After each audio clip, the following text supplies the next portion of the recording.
Assalamualaikum warahmatullahi wabarakatuh. Waalaikumsalam. Alhamdulillahi haqqa hamdi nahmaduhu wa nasta'inuhu wa nastaghfiruh wa na'udzu billahi min syururi anfusina wa min sayyiati a'malina. May yahdihillahu fala mudilla lahu wa may yudlilhu fala hadiyalah. Asyhadu alla ilaha illallah wa asyhadu anna Muhammadan abduhu wa rasuluh.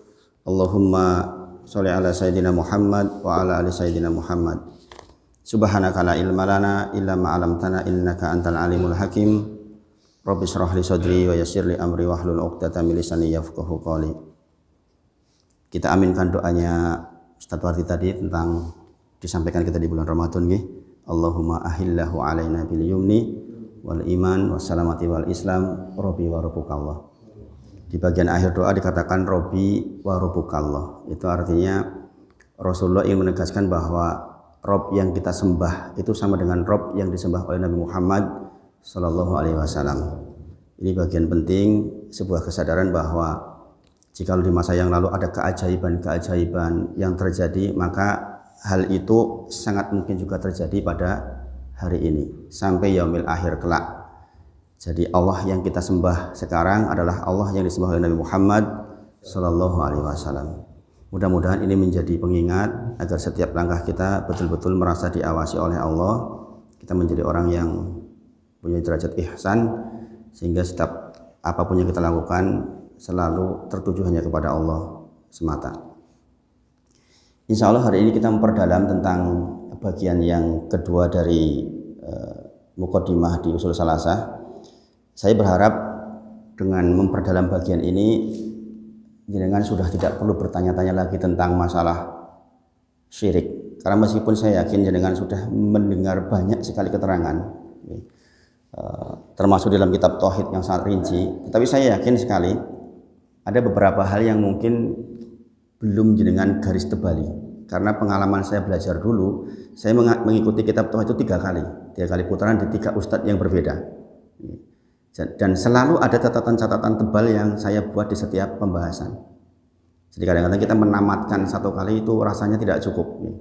Makanya ya, belajar itu sesuatu yang ya satu kadang-kadang lupa, atau kadang mungkin pada waktu kita belajar saat itu mungkin ada hal yang kelewat.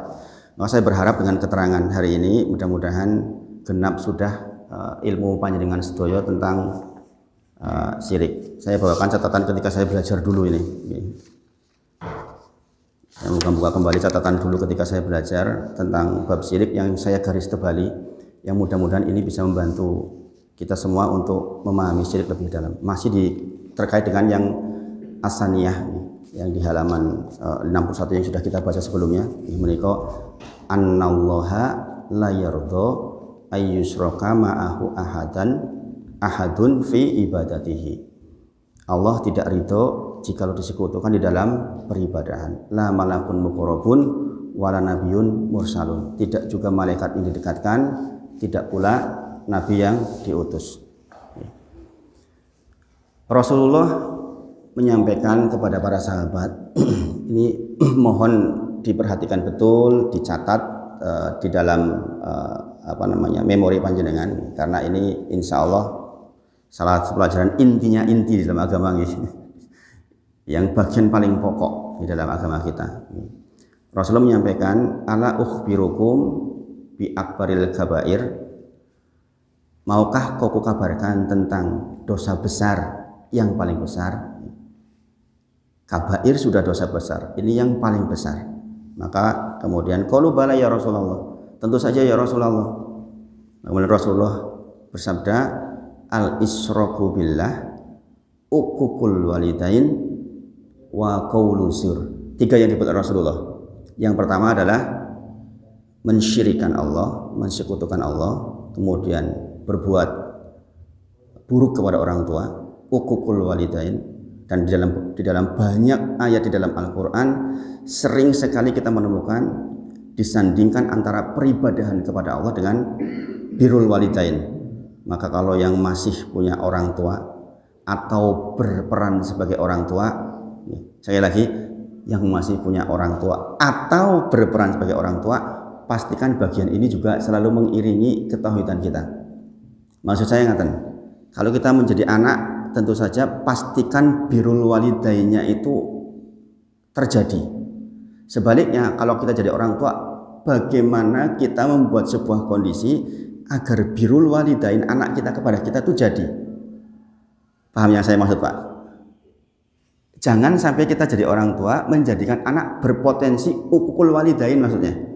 Misalnya kita mempunyai anak 5. Kemudian kita memberikan kepada kelimanya tidak adil misalnya. Itu kan berpotensi salah satu yang merasa dizalimi berbuat uququl walidain ke kita. Nah, ini jadi masalah kan, kasihan anaknya. Makanya saya seringkali melihat tentang ayat terkait dengan birrul walidain, selalu saya memposisikan 2 ini. Kebetulan saya masih punya orang tua, mor sepuh.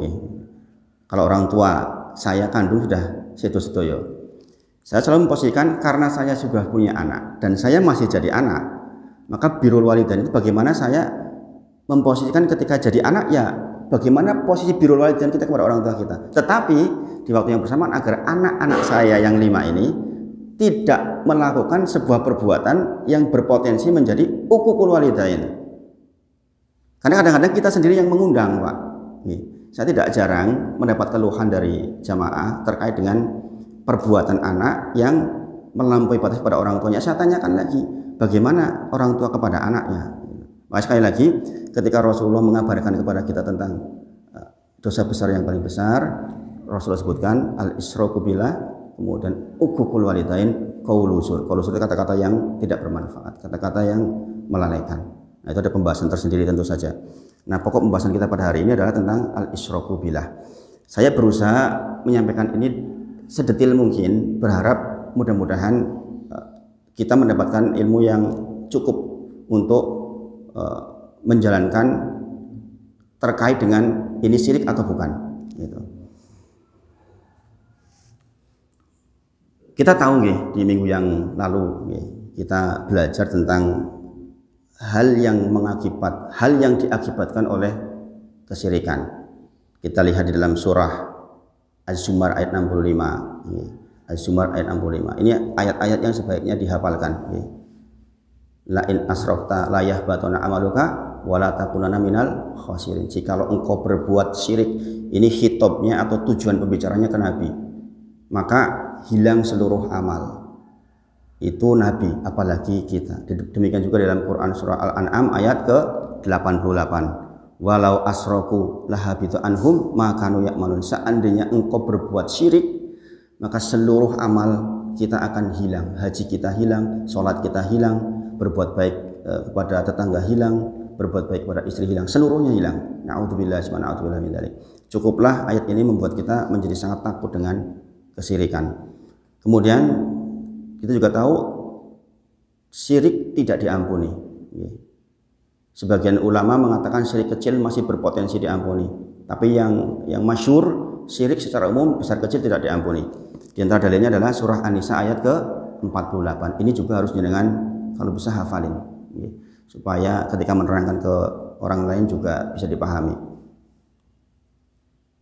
Yaitu innallaha la yaghfiru ayusyraka bih wa yaghfiru ma duna dzalik liman yasha. Allah tidak mengampuni dosa syirik dan Allah mengampuni dosa-dosa lain selain syirik. An-Nisa 48. Kemudian ancaman yang ketiga adalah kekal di neraka jahanam. Dalilnya adalah surah Al-Maidah ayat ke-72. Innahu man yusyrik billahi faqad haramallahu alaihil jannah wa ma'wahun nar wa man lidzalimin min ansar.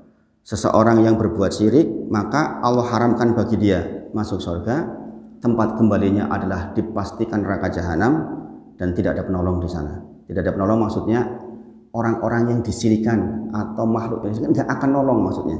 Katakanlah seseorang meminta kepada wali, mereka juga akan berlepas tangan di sana. Urusan apa saya sama kamu dulu? Salahnya kamu sendiri dulu minta-minta sama saya. Itu maksudnya. Nggak ada yang akan nolong kita di sana. Na'udzubillah. Kemudian dalil yang sangat populer yang anak-anak kita hafal yaitu surah Al-Baqarah ayat ke-6. Innal ladzina kafaru min ahlil kitabi wal musyrikina fi nari jahannam khalidina fiha. Ya kan? Di neraka jahanam. Jadi jelas sekali bahwa ini sesuatu yang seharusnya menjadi peringatan besar buat kita bahwa syirik harus kita pahami dengan sepenuhnya. Kalau kemarin ditanya ayud dan bi'akdom, pertanyaan semisal ini kepada Rasulullah kan, apa dosa terbesar ya Rasulullah? Dijawab, anta ja'ala nidan fahuwa khalaqah. Engkau mendatangkan pembanding sementara engkau tahu yang menciptakan engkau adalah Allah Subhanahu wa taala saja, tidak ada yang lain. Maka kemudian para ulama merinci untuk memudahkan kita memahami. Di antara definisi dari syirik adalah, ini perhatikan betul ini Pak. Ini bagian urat, misalnya urat nadinya di bagian pengetahuan tentang syirik, yaitu taswiyatul makhluk bil khaliq. Taswiyatul apa? Menyamakan makhluk dengan Rob, dengan pencipta. Sekali lagi, taswiyatul makhluk bil khaliq, menyamakan makhluk dengan pencipta, fi ma huwa min khosaisil makhluk khosaisil khaliq, pada bagian yang menjadi kekhususan pencipta. Sekali lagi, menyamakan makhluk dengan pencipta, fi ma huwa min khosaisil khaliq, pada bagian yang menjadi kekhususan miliknya khaliq saja, pencipta. Fi rububiyah, pada bagian rububiyah, au fi uluhiyah, atau pada bagian uluhiyah, atau fi asma wa sifat, pada bagian asma wa sifat. Mudah-mudahan panjenengan masih paham maksud rububiyah, uluhiyah, asma wa sifat. Ini panjenengan masih bisa membedakan nggak antara rububiyah, uluhiyah, asma wa sifat? Saged membedakan, Pak? Lupa. Nanti kalau lupa saya ulang. Kalau lupa saya ulang. Karena ini juga di masyarakat menjadi perdebatan, Pak. Itu orang-orang menerangkan tauhid dengan 3 pembagian seperti trinitasnya agama Kristen. Itu bid'ah baru di dalam akidah. Subhanallah. Ini maksudnya hanya metode kita menerangkan tauhid maksudnya. Tidak harus dibagi 5, bagi 6, bagi 7, bagi 8, tidak masalah sebenarnya. Ini hanya metode menerangkan supaya kita mudah mempelajarinya. Sebagaimana jenengan mempelajari Al-Quran ada harokatnya. Dulu awalnya nggak ada harokatnya kan, nggak ada titik saja, titik juga nggak ada. Nun itu nggak ada bedanya dulu. Tapi kemudian diharokati untuk memudahkan. Ini sekedar sarana, tidak wajib maksudnya. Jadi kalau jenengan mungkin nanti di masyarakat bertemu, itu jenengan belajar tauhid kok dibagi menjadi 3 kayak trinitas. Itu maksudnya metode pembelajarannya saja. Banyak yang tidak paham, Pak, di masyarakat. Jadi sekali lagi, menyamakan makhluk, tasfiyatul makhluk bil khaliq, dengan Rob, pada bagian yang menjadi khususan dari khaliq, pada bagian rububiyah, uluhiyah, asma wa sifat. Nah, saya terangkan. Saya kasih contohnya dulu. Saya kasih contohnya. Di antara kekhususan Allah adalah mengetahui secara mutlak hal ghaib. Ini contoh. Contoh kalau orang mensyirikan di bagian rububiyah. Yang punya hak mutlak terhadap hal ghaib adalah Allah semata. Berarti tidak ada sesuatu pun selain Allah yang mengetahui hal ghaib kecuali Allah beritahukan. Saya dipahami sampai di sini. Misalnya, kok kita mempercayai ada seseorang dukun misalnya bisa mengetahui barang hilang, jelas itu ghaib, nggak ketahuan. Kita yakini bahwa kalau kita datang ke sana kunci saya ketemu, harta saya ketemu, sertifikat saya yang hilang ketemu misalnya. Ini berarti menyamakan Allah, makhluk dengan Allah pada bagian yang sesungguhnya hak khususnya Allah. Sangat dipahami. Taswiyatul makhluk bil khaliq fi ma huwa khosaisil khaliq, menyamakan makhluk dengan pencipta pada bagian yang sesungguhnya itu haknya khusus milik Allah saja. Sangat dipahami. Contohnya adalah hal ghaib. Gak ada yang tahu hal ghaib kecuali Allah atau makhluk yang diizinkan oleh Allah untuk diberitahukan. Rasulullah kadang-kadang diberitahukan, tapi ya hanya sebatas itu. Kalau kemudian kita meyakini ada seseorang atau makhluk atau apapun yang mengetahui hal gaib, itulah yang namanya syirik di bagian rububiyah. Kita tahu nggih, rububiyah artinya Allah yang mencipta, Allah yang memiliki, Allah yang mengurus. Saya dipahami? Yang mencipta, yang memiliki, yang mengurus. Hal gaib urusannya Allah, bukan urusan kita. Maka jangan pernah kita meyakini sedikit pun nggak ada ruang kepercayaan atas hal gaib selain hanya kepada Allah saja.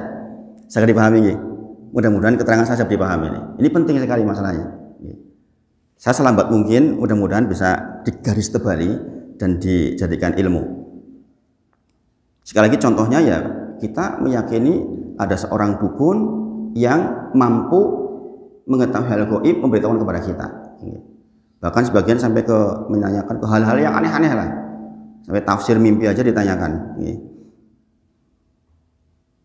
Jadi meyakini ada makhluk yang mengetahui hal gaib selain Allah, maka itu adalah syirik di dalam rububiyah. Contoh lain, di antara kekhususan Allah adalah diibadahi. Ini hak khususnya Allah. Sangat dipahami ya? Kok kemudian kita mengibadahi makhluknya Allah? Itu juga syirik di dalam uluhiyah. Uluhiyah artinya satu-satunya zat yang berhak diibadahi. Berbagai macam bentuk ibadah, apapun itu bentuk ibadahnya yang akan kita pelajari nanti, itu adalah haknya Allah. Tiba-tiba hak itu kita berikan kepada selain Allah, maka kita syirik di dalam hal uluhiyah. Sangat dipahami ya? Kalau rububiyah tadi terkait dengan apa? Mencipta, memiliki, mengurus. Itu hak prerogatifnya Allah, khusus milik Allah. Demikian juga diibadahi uluhiyah. Yang harus diibadahi hanya Allah saja. Loh kok tiba-tiba kita mengibadahi yang lain? Maka kita syirik kepada Allah di dalam hal uluhiyah. Saya kasih contohnya dulu biar mudah pemahamannya maksudnya. Kemudian kita tahu bahwa yang azali itu Allah. Azali paham ya? Azali itu tidak didahului dengan tidak ada. Pokoknya ya ada, tidak didahului. Kayak seperti kita kan dulu tidak ada jadi ada. Kalau azali itu ya ada, sudah ada sebelum kata ada itu ada. Ya, pokoknya azali itu ada, tidak didahului adanya itu dengan ketiadaan, nggak kayak makhluk. Ya. Kalau kita kan dulu ya nggak ada, 70-80 tahun yang lalu kita dulu nggak ada apa-apa, dibikin aja belum. Bukan apa-apa kita. Dalam surah Al-Insan dikatakan, ingatlah masa di mana kita dulu tidak bisa disebut sebagai syai'an, sesuatu. Kemudian Allah pertemukan orang tua kita menjadi jalan, wasilah kita menjadi ada. Nah, yang namanya Khaliq itu azali. Khaliq itu sifatnya adalah azali.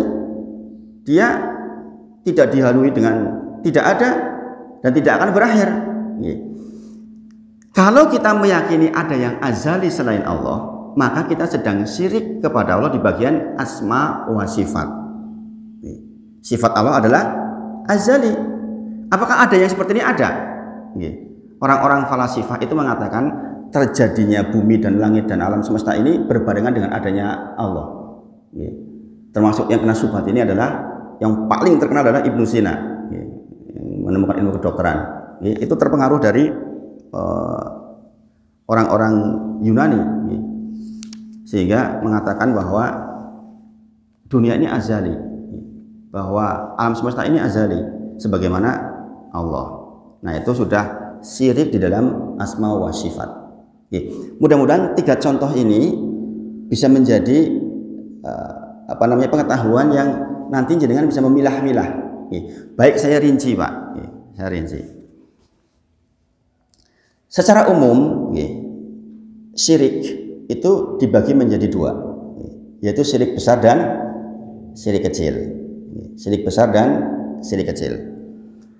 Apa perbedaan pokok antara syirik besar dan syirik kecil? Dulu di kitab tauhid sudah, di bagian kesimpulan sudah ada perbedaan antara keduanya. Saya ingatkan lagi.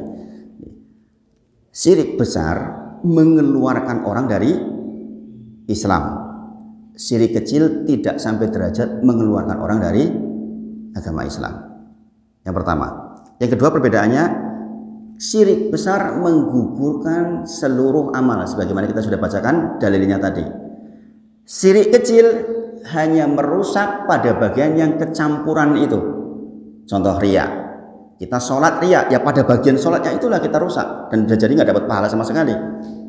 Tidak dengan syirik besar. Syirik besar dengan beribadah 60 tahun, 70 tahun, tiba-tiba meninggal dalam kondisi syirik besar, maka hilang seluruh amal. Itu perbedaannya. Kemudian mutlak syirik besar tidak diampuni. Syirik kecil sebagian ulama ada yang berpendapat diampuni, meskipun yang masyhur tetap tidak diampuni. Jadi sekali lagi, kalau orang meninggal di dalam syirik akbar, syirik besar, maka dia di neraka jahanam selama-lamanya dan semua amalnya tentu saja hilang, tidak bermanfaat sama sekali. Adapun penamaan syirik kecil bukan berarti itu dosa kecil. Syirik yang paling kecil masih lebih besar dari dosa-dosa besar yang paling besar. Dibandingkan zina, dibandingkan membunuh, maka syirik kecil tetap derajatnya lebih besar dari semua itu.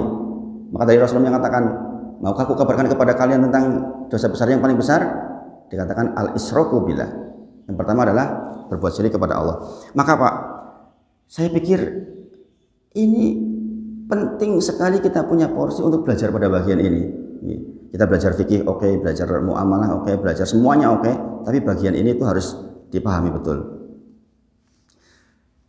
Cirinya, syirik besar itu biasanya ibadahnya itu langsung tertuju kepada Allah.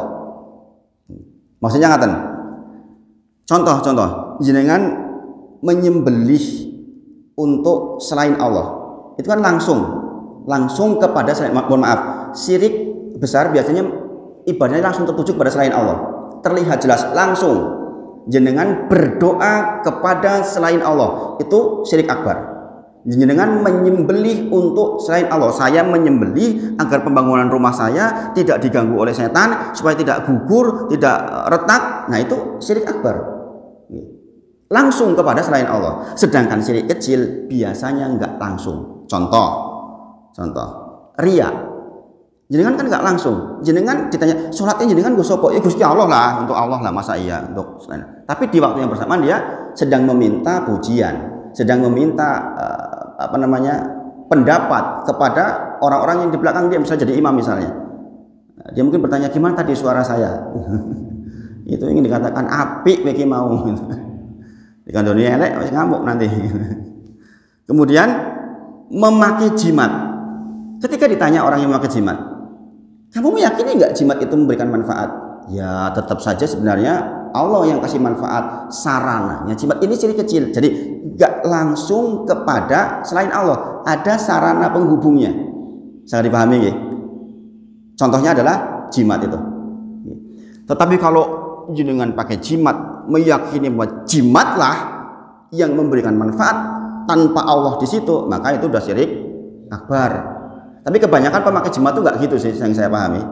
Orang pakai apapun lah yang nempel di dalam dirinya, itu biasanya ini sarana aja. Ini saya yakin kok Allah tetap yang kasih pengabulan. Ini hanya untuk memudahkan saya dikabulkan. Maka itu syirik kecil. Kemudian dilihat dari jelas dan tidaknya, syirik dibagi menjadi dua juga. Syirik jali dan syirik khafi. Syirik yang jelas kelihatan syirik dan syirik yang khafi, yang samar. Dulu ini sudah dibahas mestinya. Ini saya kasih kesimpulan biar mudah. Contoh syirik jali, syirik yang jelas banget. Ya tadi contohnya menyembah kepada selain Allah, ketok. Menyembah kepada selain Allah, ketok.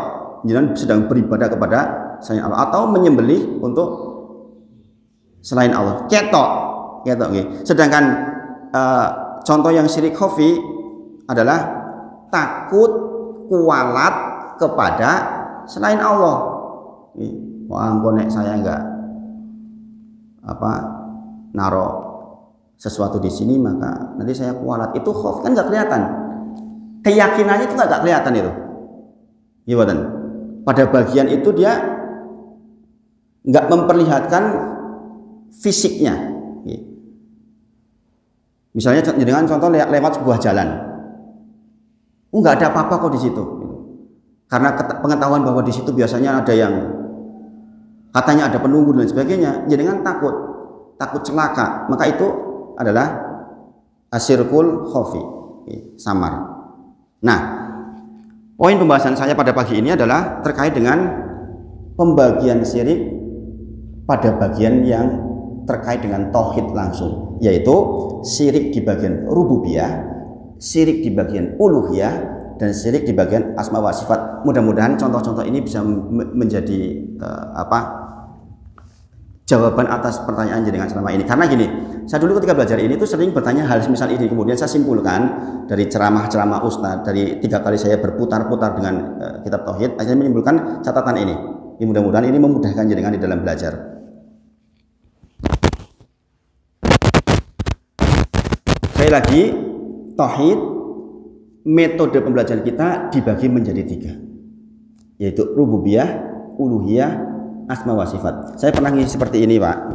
Kemudian ada jamaah bertanya, iki kira-kira ini DKM-nya, ini kira-kira jamaah mudeng nggak ya? Gitu.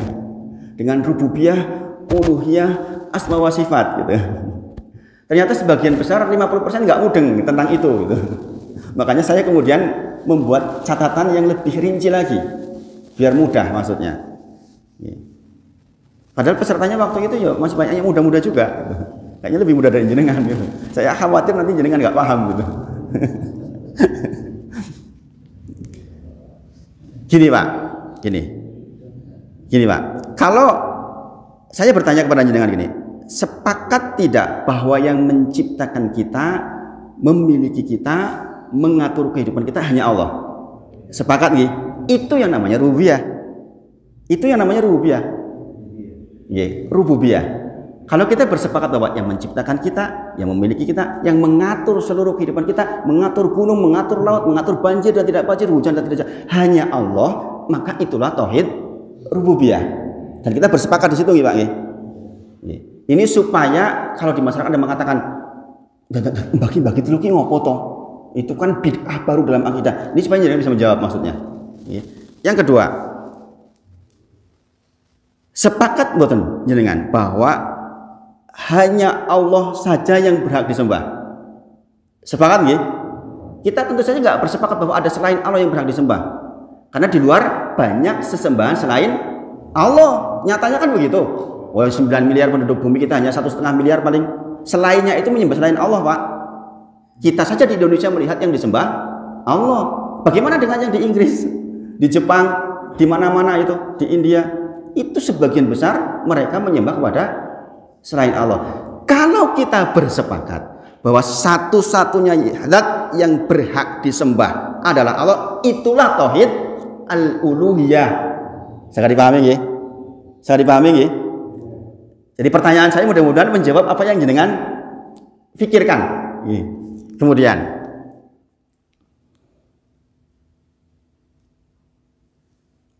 sepakat bukan bahwa Allah itu maha melihat, maha mendengar. Saya katakan maha. Berarti kalau maha itu beda dengan melihat biasa. Gini Bang. Kita dengan Allah punya hak sama-sama melihat. Tetapi melihatnya Allah dengan melihatnya kita tentu saja berbeda. Sangat dipahami nggih? Kalau jenengan meyakini bahwa Allah maha melihat, Allah maha mendengar, maka itulah yang namanya tauhid asma wa sifat. Sangat dipahami nggih? Mudah-mudahan sangat ini sudah sesederhana Bung ini keterangannya nih. Karena saya dulu juga muter-muter di bagian ini, jadi ki opo to asma wa sifat ki sing piye to gitu. Nah, jadi sekali lagi pembagian tauhid menjadi 3 itu maksudnya biar mudah kita di dalam menerangkan tentang ilmu tauhid maksudnya. Enggak harus sesungguhnya mau jenengan bagi 10 juga, kalau mudahnya 10 ya silakan saja. Ada yang bagi jadi 4, ada yang bagi jadi 5, terserah. Yang penting ini adalah metode di dalam pembelajaran tauhid supaya mudah kita memahaminya. Kemudian saya kasih contoh syirik di dalam rububiyah. Yang di dalam syirik rububiyah sendiri ada syirik besar dan syirik kecil lagi. Di dalam syirik rububiyah ada syirik besar, syirik kecil. Contoh,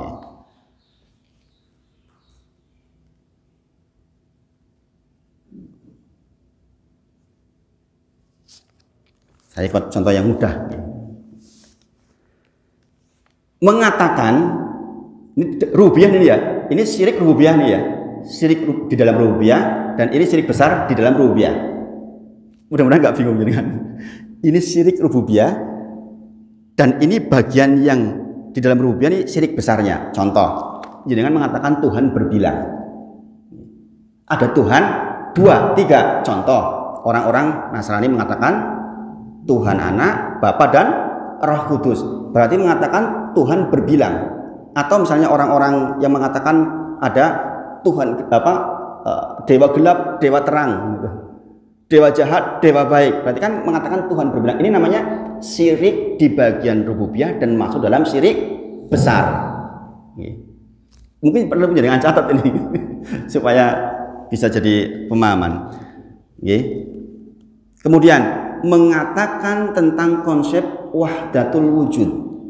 Wahdatul wujud, menyatunya Rob dengan makhluk.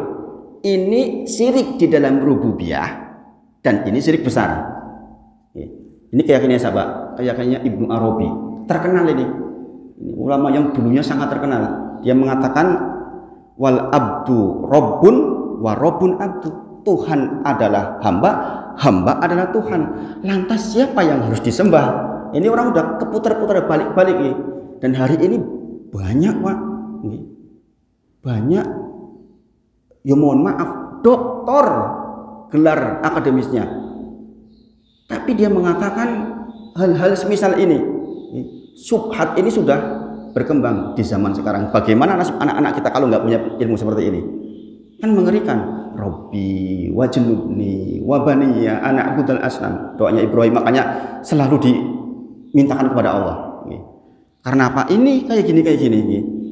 Jadi kan juga mungkin mengikuti di YouTube ya, ada yang mengatakan bahwa kita punya nama roh, harus beli nama rohnya. Mengerikan sekali. Ini yang mengatakan doktor, bukan cuma S1, S2, S3 di dalam bidang agama. Jadi mengatakan Tuhan menyatu dengan kita, itu juga termasuk syirik akbar di dalam rububiyah. Syirik akbar di dalam rububiyah. Saya selesaikan dulu Pak. Kemudian meyakini ada pengatur alam semesta ini selain Allah. Contoh, saya sebutkan saja yang populer. Meyakini bahwa Nyi Roro Kidul punya kemampuan, atau ada pengatur gunung yang mengatur gunung itu meledak atau tidak. Maka itu juga syirik akbar di dalam rububiyah. Kenapa? Mengambil bagian rububiyahnya Allah, yaitu yang mengatur. Tadi kita tahu nggih, rububiyah itu yang mengatur siapa? Milik Allah saja. Berarti kalau kita meyakini ada yang mengatur, ikut-ikutan mengatur selain Allah, maka itulah yang namanya syirik di dalam rububiyah dan itu syirik besar. Sangat dipahami nggih? Jadi ini kita jangan sampai terjebak. Wah itu apa? Juru kuncinya sana yang mengatur. Nah, ini masalah ini. Ini masalah. Sehingga kita kemudian kasih sajian dan sebagainya, karena kalau nggak kasih sajian nanti marah dia, itu sudah syirik akbar. Contoh, berbicara dan meyakini bahwa bintang, langit, bulan, macam-macam itu punya kehendak, sehingga kita berbicara dengannya untuk melakukan sesuatu. Sekarang lagi terkenal banget. Langit milik saya, milik Rara katanya. Ada AC besar dan remote-nya di saya. Itu gimana? Ya ini masuk ini. Jadi kalau jenengan mungkin bertanya itu masuk atau tidak? Ya masuk banget gitu. Meskipun ini jadi perdebatan, katanya kearifan lokal. Yang ceramah seperti itu sekarang malah disalah-salahkan. Subhanallah. Tapi tetap harus disampaikan hal yang semisal ini. Itu justru mengerikan sekali. Sampai di grup agama itu ada kisah ngopo sekolah angel-angel dhuwur-dhuwur nang kono kaya ngono to ting sedina 10 yuta. Kan ini kan subhannya anak-anak kita kan mengerikan. Ya ngopo sinau angel-angel jebul sing mengklaim punya langit saja cukup 100 juta 150 juta. Dipercaya sama orang-orang hebat. Diundang di mana-mana. Mengerikan. Mengerikan. Kemudian mengaku sebagai Tuhan. Pernahkah terjadi? Fir'aun dan Namrud. Dan ini juga sangat mungkin terjadi di masa yang akan datang, yang mengaku sebagai Tuhan. Kalau di Indonesia mengaku sebagai malaikat, Lia Eden dulu. Arab medun seorang sidon tempat turunnya nggak ada.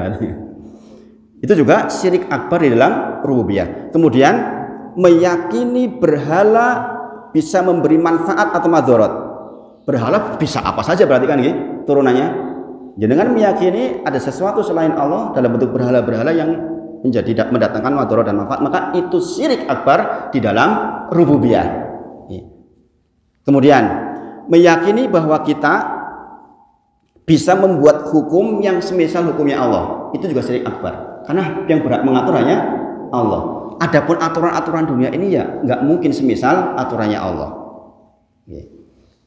Kemudian yang terakhir adalah ateisme. Tentu ini yang paling parah. Sudah nggak mengakui adanya Tuhan. Nggak ada Tuhan. La ilah. Nggak ada illallahnya. Makanya ateis itu sebenarnya separuh agama sebenarnya. Tinggal ditambah ilallah gitu, kecuali Allah. Tapi orang bilang nggak ada ateis ketika dalam kondisi susah, dalam kondisi terdesak, dalam kondisi tsunami dulu ya. Oh my God gitu kan. Mana ada orang terdesak bilangnya yang lain-lain. Kita lihat kalau ada gempa, Allahu Akbar, Subhanallah, la ilaha illallah, begitu. Mbok sing ora percaya Gusti Allah tetap kayak gitu itu. Maka tidak ada ateis di dalam kondisi terdesak. Dan ini mengeluarkan dari Islam. Sekali lagi, ini koridornya kita Muslim. Saya tidak mengatakan ceramah ini untuk orang di luar orang Islam, supaya nggak salah pengertian ini. Dikatakan menjelek-jelekan agama lain, na'udzubillah, mensyirikkan, enggak. Kita belajar seperti ini untuk kebutuhan kita pengetahuan, tidak untuk menjat orang lain. Sekali lagi Pak, tujuan ibadah kita adalah agar kita tawadu dan menghilangkan kejahilan. Kemudian contoh rububiyah yang kecil, contoh bersumpah dengan nama selain Allah, demi Rasulullah, demi wali fulan, itu syirik di dalam rububiyah kecil. Makanya jangan bersumpah kepada selain Allah. Demi bumi, demi ini, demi anu. Kan sering toh. Demi Rasulullah. Pernah nggak dengar seperti itu? Nah, itu termasuk syirik kecil di dalam rububiyah. Kemudian menyandarkan kenikmatan atau anugerah kepada selain Allah. Contoh. Kalau bukan karena dokter, saya mungkin sudah mati. Paham ya di sini? Yang mengatur mati atau hidup itu hanya Allah. Kemudian kita mengklaim bahwa ada makhluknya Allah, seolah-olah menjadi wakilnya Allah mengatur kehidupan kita. Saya yakin orang itu juga meyakini Allah yang mengatur, tapi kemudian kata-katanya nggak sopan. Yaitu ya, kalau bukan karena dia, saya nggak bisa dapat rezeki. Kalau bukan karena Allah, kalau bukan karena dokter, saya nggak sembuh. Nah, ini jadi masalah. Kemudian menyandarkan kepada kesombongannya dia, ujub. Contoh, dia merasa berhasilnya hidupnya dia. Oh, pantaslah, wong saya pendidikannya tinggi, wong saya pinter, wong saya banyak pengalamannya. Nek pinter ukuran keberhasilan, mestinya profesor harusnya sukses seluruhnya. Ning yo noto mestinya profesor yang juga tidak berhasil secara materi. Mungkin dia berhasil secara yang lain, tidak berhasil secara materi. Jadi tidak menyandarkan kepada apa yang Allah titipkan kepada kita maksudnya. Ketika kita menyandarkan itu, maka kita syirik di dalam rububiyah khafi yang kecil. Saya dipahami nggih?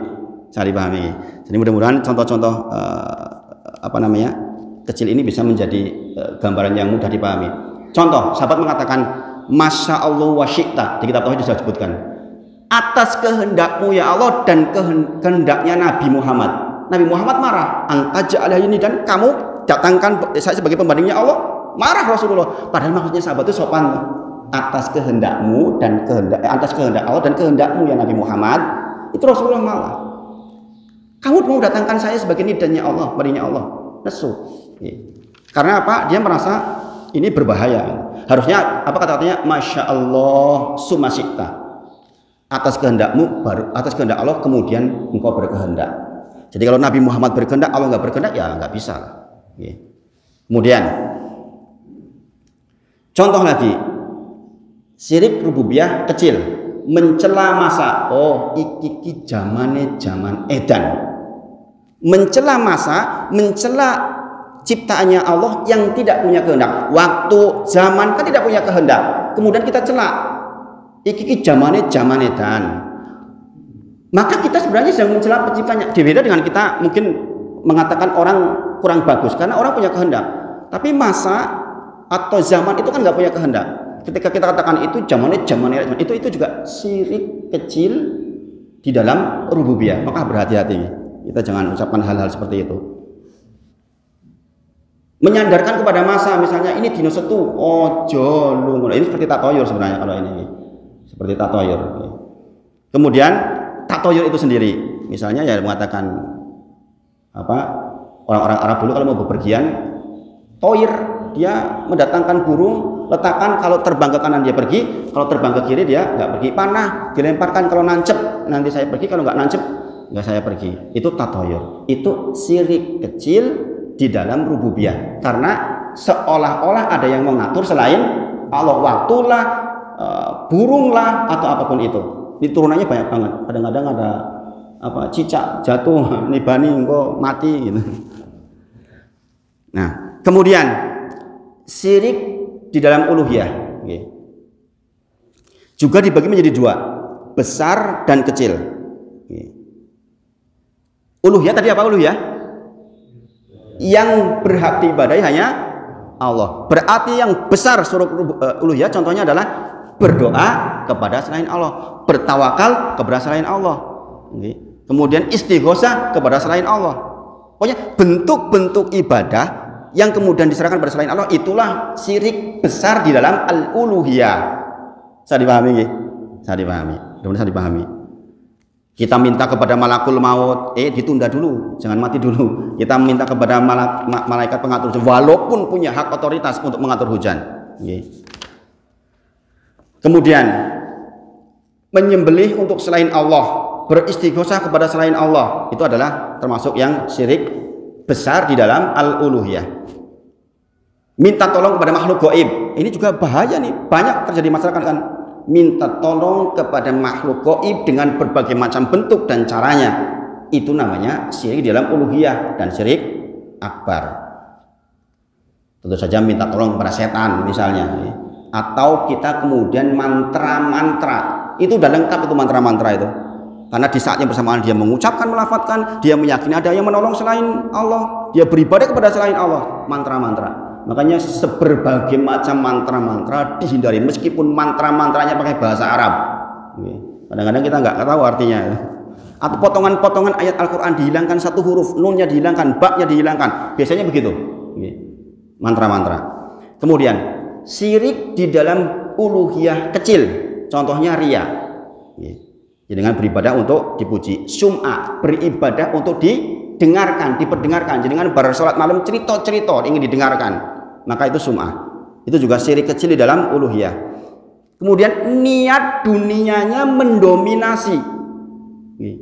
Jenengan sedekah niat karena Allah, tapi lebih mendominasinya lagi, saya ingin mendapatkan gelar dermawan, dipuji orang. Itu niat dunianya mendominasi daripada niat karena Allahnya, maka itu syirik kecil di dalam al-uluhiyah.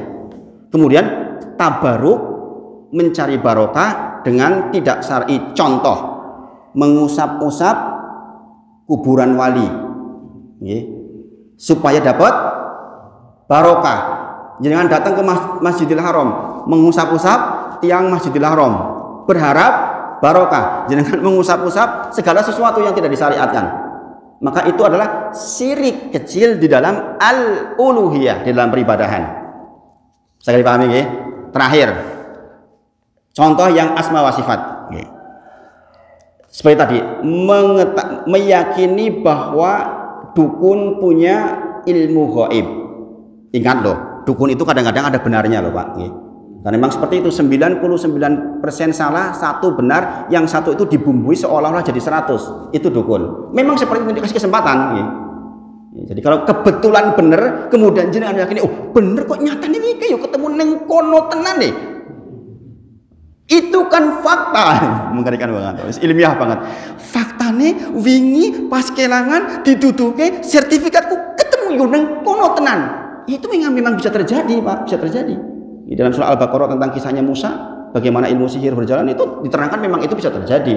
Tapi ketika kemudian jenengan dengan fakta itu yang meyakini bahwa ada hal gaib yang dimiliki selain Allah, maka itulah syirik akbar di dalam asma wa sifat. Kemudian jenengan meyakini ada yang maha melihat selain Allah. Contoh, jenengan merasa kemana-mana kok kayaknya diawasi oleh si fulan, sehingga jenengan tidak nyaman, ketok terus rasanya. Bagian maha melihat, kita jauh banget nggak bakal kelihatan kok. Mau pasang CCTV ribuan juga nggak bakal kelihatan kalau orang, ya nggak. Kalau jenengan meyakini ada yang terus melihat, maha melihat selain Allah, maka itu syirik di dalam asma wa sifat dan masuk syirik akbar. Sekali pahami nggih?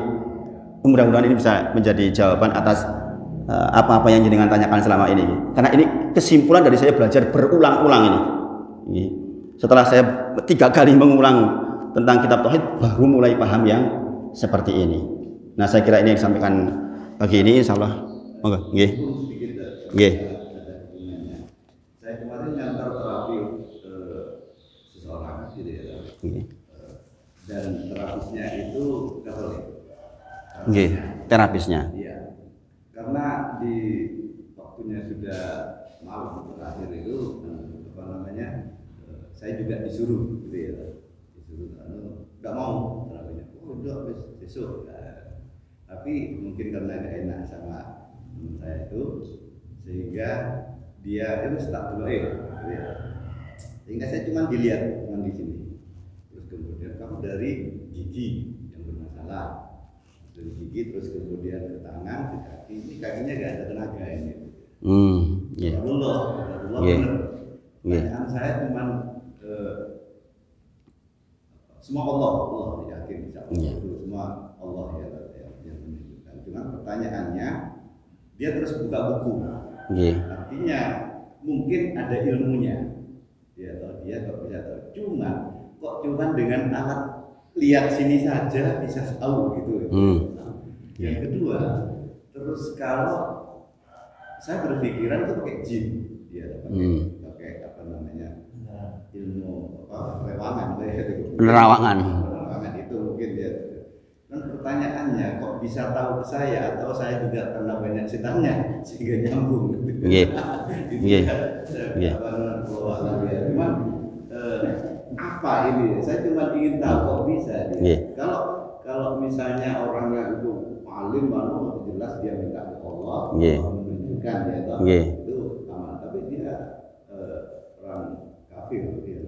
Ini baik-baik, jazakumullah khair.